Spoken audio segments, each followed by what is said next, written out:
Hey out there, and welcome to part 3 of our ride design series here at Magic Texture. This chapter is titled Inking Your Story. Now this is going to be a really exciting episode for us as we'll begin to reveal some of the details of our storyline and how we hope to accomplish it with our ride. If you haven't already, check out part 2 of our ride design series where we outline the core elements that we equipped ourselves with as we approach this storyline. And as always, please like and subscribe to the channel as it will continue to help us deliver more engaging and exciting content. Okay, so one of the first tasks we took was to clearly define the hero and the villain for our story.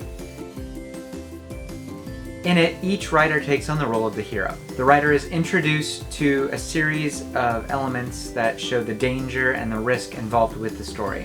At the same time, we introduce the villain, who is a rather mysterious character whose capacity for evil is made quickly apparent. In our story, the ride itself becomes the hero's journey, wherein the writer must summon his courage with the hopes of finishing triumphantly. Now our ride takes place at the height of the California Gold Rush, with the idealized landscape of Utah's Monument Valley.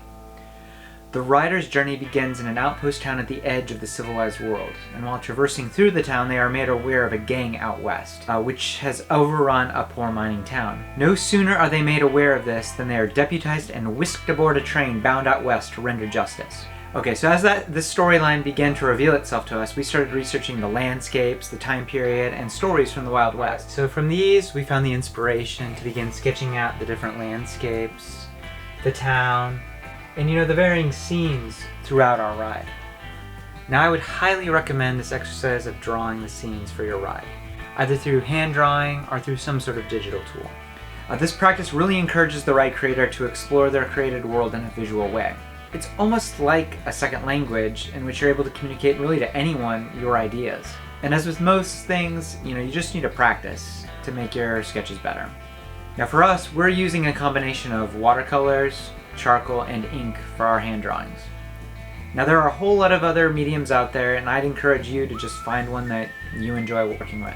Keep everything that you've produced and look for key moments from your sketches that you can incorporate into your ride experience. Okay, now for us, after we produced a bunch of hand-drawn images, we moved to digital technologies.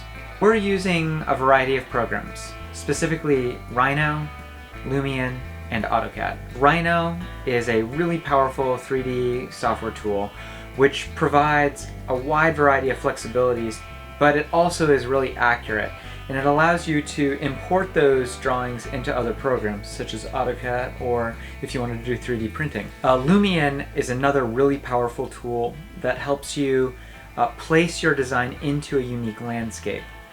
Now, I think the visuals are a little bit video gamey, a little unrealistic, but it gives you the idea of sitting in a scene and seeing what the writer is going to see throughout the scene. And then finally, AutoCAD. So I'm using AutoCAD to produce more of the construction documents. I think it's a really simple tool and it's very powerful, and it's also really good for working with CNC machines.